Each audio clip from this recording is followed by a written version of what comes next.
One of the reasons we decided to create our own Nutrition with Judy's Mind Body program is because we felt that some of the mind body programs out there, while they're very good, were missing certain components that were not getting people to root cause healing.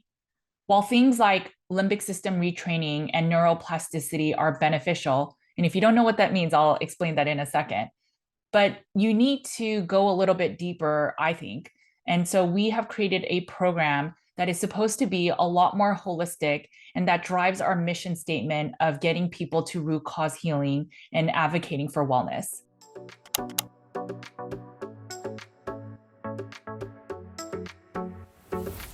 Hey guys, it's Judy from Nutrition with Judy. Thanks for joining me today. My name is Judy Cho and I'm board certified in holistic nutrition. And we have a private practice where we focus on root cause healing. And that often starts with the Carnivore Cure's all meat elimination diet. Today, I just wanted to sit down and have some real talk about why we decided to do our mind body program.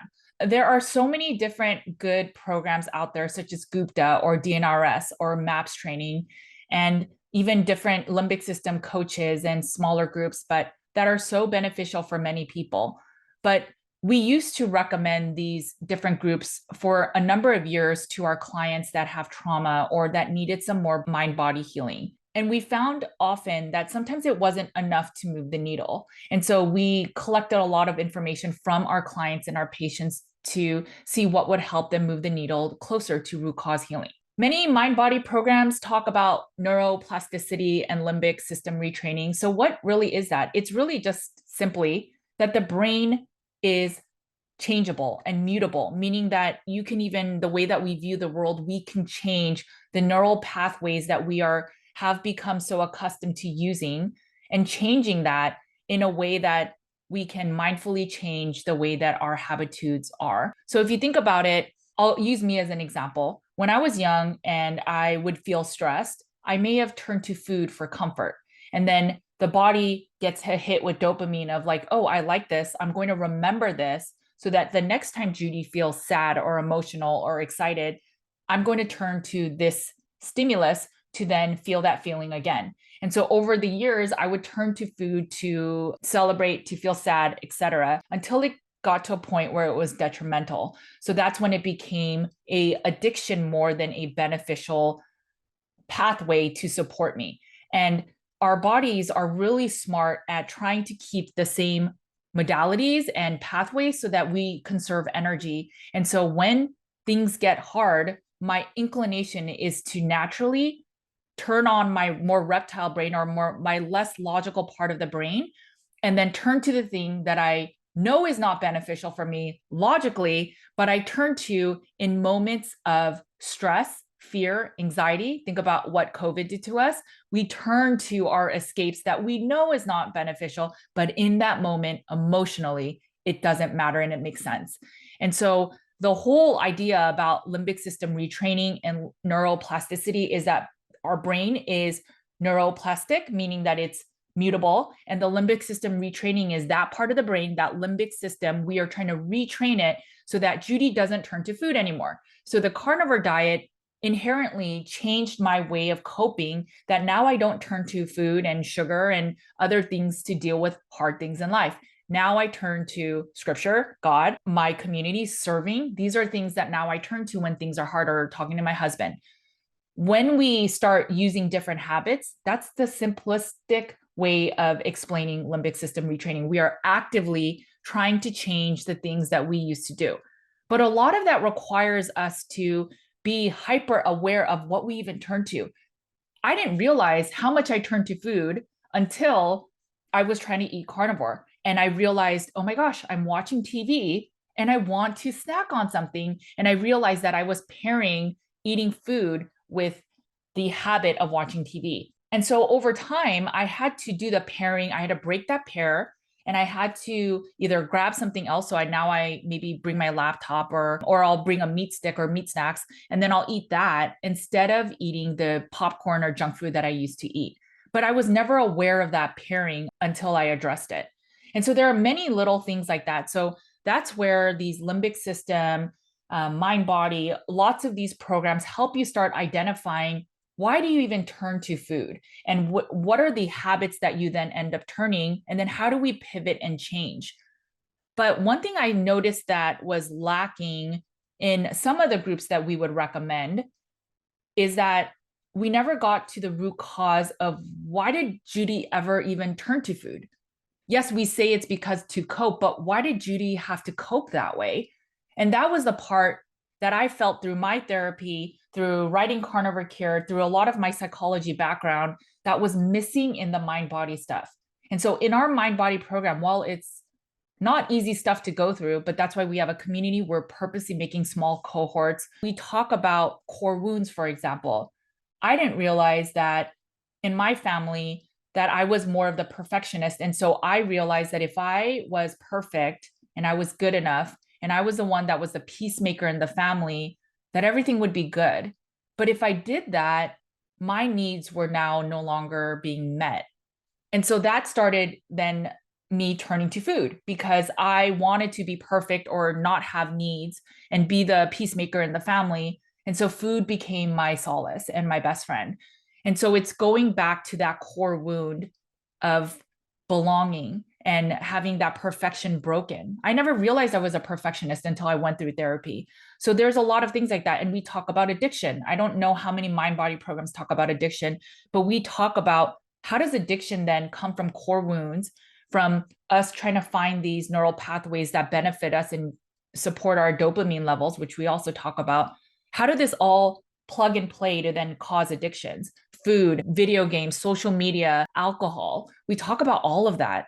And even these then our inabilities to have boundaries around people. We want to save our children or we want to save our parents or our friends.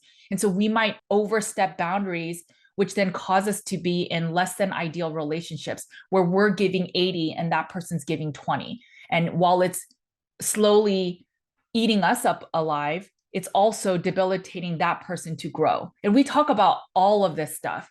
And then once you understand fundamental things, whether it was trauma from your past, childhood wounds, adverse childhood experiences, addiction reasons, the ability not to forgive somebody for something that has happened, then we use the tools of mind body to support you, whether it's limbic system retraining, forgiveness, doing heart math. So these are meditations to just feel your heart and have your heart calm down, supporting the vagal nerves, supporting your autonomic nervous system. And then we can use the limbic system retraining, which I don't know if everyone needs to necessarily do that activity, but we give you a abundance of activities that we have created for every single part of our mind body program with its sections.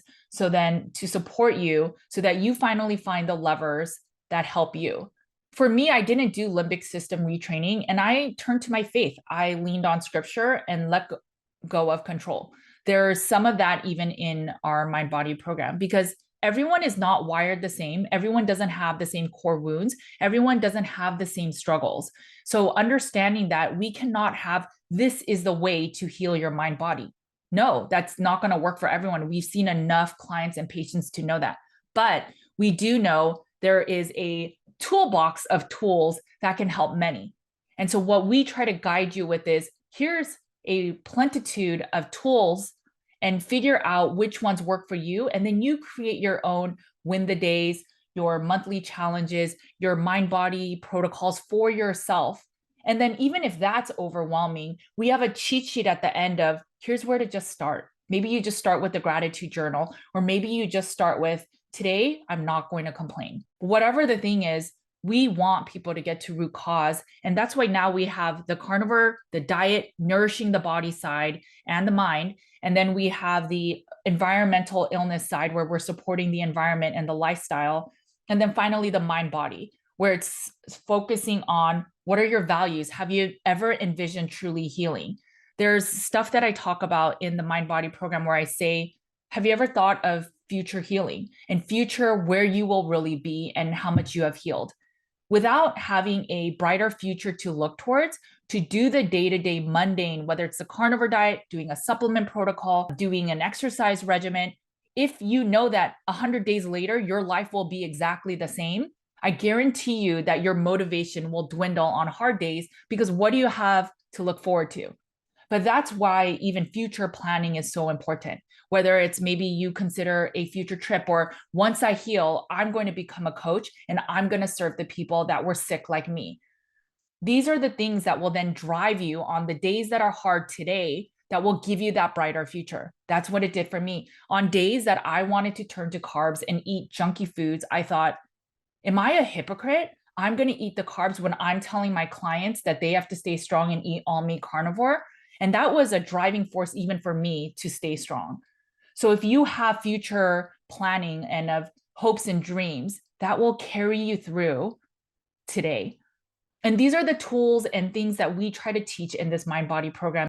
Not everyone needs mind body program right away. People need to support the diet, but many people would do better with the mind body program. There are so many wounds that we have that we don't realize that society has told us to put under the rug. But sometimes it's those things that we need to heal. Because remember, the body keeps the score. Your mind may not remember something that happened bad to you a while ago, but I guarantee you that pain, that wound, that disruption in your cortisol, that nervous system breakdown is affecting your body somewhere. And so I just wonder if maybe you really need mind body support to get you to the next level of healing. If you believe that carnivore is good for you, but you've never imagined yourself to be thinner or less obese or less chronically ill, then how are you going to get there if you don't even know where you're going? Yes, carnivore is good, but you need to create that trajectory. My goal with carnivore is that I'm no longer sick. My goal with doing SIRS healing is that I no longer have to be fatigued and bedridden. These are things that we need to imagine and have future planning and goals, so that then on hard days, you're like, today's hard. I'm going to have grace for myself, but I'm going to keep looking forward because I imagine a day where I will no longer be in pain. For the closing of the Mind Body program, I share a story of Viktor Frankl, and I wanted to leave this story with you guys. Viktor Frankl was part of the concentration camps, and his wife had died in the concentration camp. He knew very quickly that he had a choice of either I'm going to focus on the bad that I'm living today, or I'm just going to focus on a future plan and a brighter tomorrow so that I can get out of this horrible situation.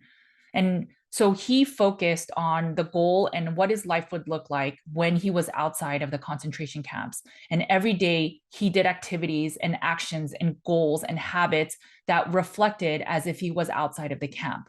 And what he also then noticed were the people that were focused on the struggles of today, the pain of today, being in these concentration camps, of the hardness that was all part of that. They were the ones that then would die earlier or struggle the hardest, or people that were just like, I just want this pain to end, kill me now. Those are the people that didn't make it. And so once he left the concentration camp, he shared his therapy to others, and it has helped so many people get over trauma.